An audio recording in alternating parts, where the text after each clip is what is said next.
Le Congrès américain a certifié lundi la victoire de Donald Trump à l'élection présidentielle de 2024.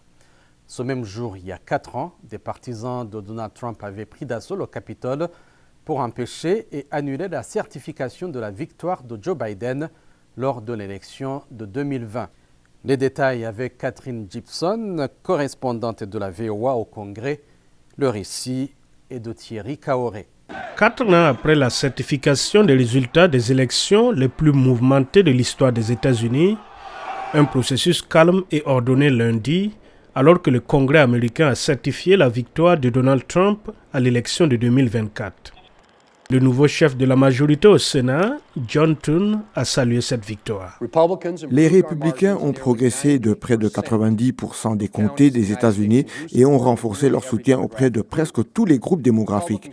La coalition républicaine est large, forte et pleine d'expansion. Il s'agit maintenant de mettre en œuvre notre programme et, Monsieur le Président, les républicains sont prêts à se lancer. Malgré sa défaite face à Trump, la vice-présidente Kamala Harris s'est acquittée de son devoir constitutionnel en présidant la certification de l'élection. Seuls 2 autres vice-présidents américains en exercice ont présidé la cérémonie de certification des élections après avoir perdu la présidence.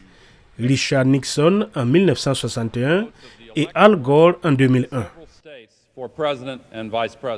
Dans une déclaration enregistrée un peu plus tôt lundi, Mme Harris a souligné l'importance d'un transfert pacifique de pouvoir. Ce devoir est une obligation sacrée que je respecterai, guidée par l'amour du pays, la loyauté envers notre Constitution et ma foi inébranlable envers le peuple américain. Un analyste a déclaré à la VOA que ce devoir s'inscrivait dans une longue tradition de respect du processus démocratique par les dirigeants américains. C'est le rôle qu'elle a décidé de jouer, qu'elle va mener à bien avec détermination et comme elle entend. Cela montre l'engagement en faveur d'un transfert pacifique du pouvoir, même si vous êtes le perdant de l'élection et surtout si vous êtes le perdant. Quelque chose que nous avons pris pour acquis pendant trop longtemps et qu'il nous faut maintenant retrouver. Mais les démocrates du Congrès affirment que le 6 janvier 2021 ne doit pas être oublié. Beaucoup trop d'individus ont essayé de réécrire l'histoire du 6 janvier, de faire oublier la vérité et de prétendre que ce jour était parfait ou même un moment de grand patriotisme. C'est un mensonge, tout simplement.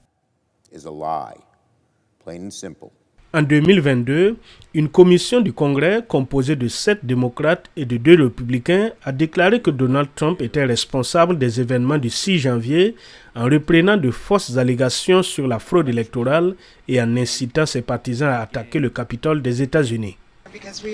Mais M. Trump et plusieurs de ses partisans ont critiqué le travail de la commission qu'ils jugent partial et ont suggéré que les accusés dans les affaires du 6 janvier soient graciés.